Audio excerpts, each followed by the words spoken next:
Você sempre conviveu no meio do futebol e seu pai já era um profissional atuante. Quando você percebeu que o futebol seria realmente a sua profissão?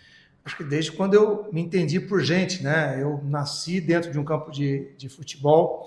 As minhas poucas recordações que a gente tem da infância é dentro de um campo de futebol, com meu pai chutando bola. Então eu cresci, né, nesse mundo. Né? Eu acho que não conseguiria me ver de uma outra forma que não fosse no futebol.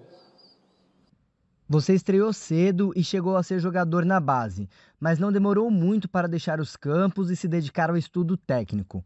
Como foi a influência do seu pai nessa escolha? Quais Quais conselhos ele conselhos te ele deu? te deu? Nunca me forçou nada, nunca me direcionou para nada.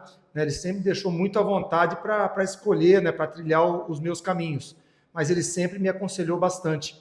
Né? Ele me deu liberdade de tentar ser o seu jogador, mas né, nunca me pressionou para que eu conseguisse ser.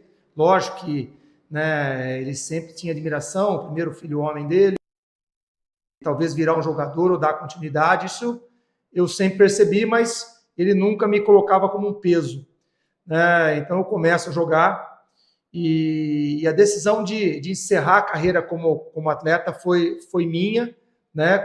Em uma conversa com ele. Né? Eu sentia que eu não seria um jogador de alto nível, né? E então eu decidi estudar, né? Decidi partir para os estudos, né? E ele me apoiou muito nisso, né? E nesse momento, bem antes de eu decidir que eu ia parar, ele já a única obrigação, a única coisa que ele me cobrava é que eu jogasse, mas estudasse. Então, quando eu jogava já no sub-20 do Juventus, né, eu fazia faculdade à noite, né, e às vezes eu reclamava para ele, falei, pô, meus companheiros estão dormindo, eu estou indo para a faculdade. E ele, muito sabiamente, ele falava, não, mas você vai ter uma recompensa à frente.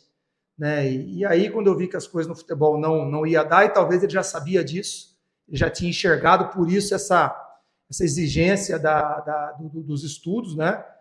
Então, quando eu parei, decidi que eu ia encerrar a carreira, eu já estava no meu segundo ano de educação física, já terminando os meus estudos e já direcionando já para o futebol, né? Numa outra categoria que não o atleta. Seu pai te ensinou quais cursos fazer e os caminhos que deveria seguir? Isso aconteceu há mais de 30 anos atrás, estamos falando em 35 anos atrás, né? Não tinham muitos cursos, né? Não tinha muitas coisas a serem feitas. Né? Os primeiros estudos sobre futebol acabavam de chegar para a gente, né? Mas ele exigia a educação física, que era o ápice, né? Em termos de você falar em estudo para o futebol, era educação física, e ele me direciona para esse curso, me orienta a fazer, e assim eu fiz. Né? E sempre me falou, né?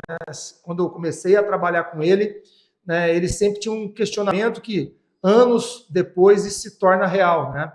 Ele falava que a gente tinha que não poderia ser visto a preparação física e parte técnica não poderiam ser coisas diferentes. E nessa época, lá atrás, há 35 anos, eram coisas separadas, né? Tinha treino físico e treino técnico, que ele não conseguia ver e ele sempre me questionava, me indagava sobre ser uma coisa só, né? Não poderia ser visto de forma separada, porque eram coisas que no jogo aconteciam simultâneas. Então, ele me desperta isso, os meus estudos e a minha direção para a área técnica parte disso, porque a partir do momento que eu começo a estudar a parte física em relação à parte tática, a parte individual de cada posição, né, começa a florescer a ideia do treinador, a ideia da parte tática, e isso foi muito legal. Então, acho que o grande curso foi ele, né? O grande professor aí na minha vida foi ele.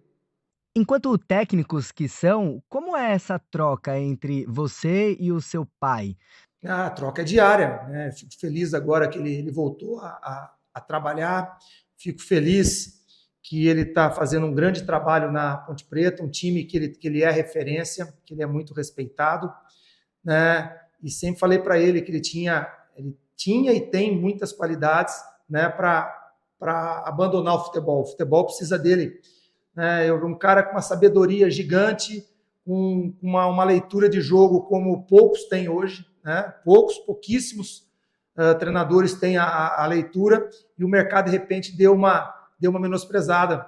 E a Ponte Preta vem para a vida dele para mostrar o contrário, né? Que as ideias dele estão mais atuais do que nunca, né? Juntada com a experiência. Então, eu me aproveito muito disso, né? A gente conversa diariamente sobre a equipe dele, sobre a minha, sobre jogos que acontecem, jogos importantes, que de repente eu vejo alguma coisa que acho interessante, ligo para ele, e a recíproca também é verdadeira. Então, a gente tem, nesse momento que está os dois trabalhando na mesma competição, nos falamos ainda com muito mais frequência. Nós aprendemos um com o outro, mas eu levo uma vantagem nisso, né? Eu tiro mais proveito do que ele.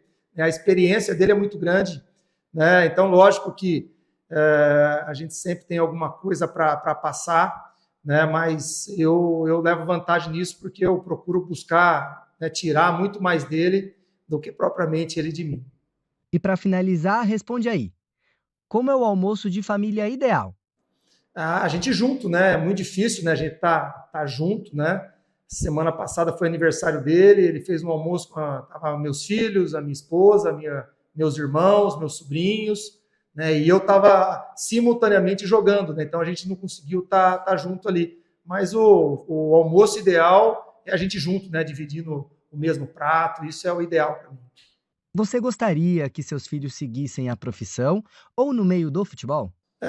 Como meu pai me ensinou, né? Eu nunca direcionei nada, né? O meu filho até tentou alguma coisa com futebol, mas se direcionou para os estudos. Mas pelo que vem desenhando, ele vai voltar para o futebol. De alguma maneira, ele vai voltar. Ele está cursando medicina, né? E ele pegou uma fissura pelo futebol, pelas coisas que acontecem, né?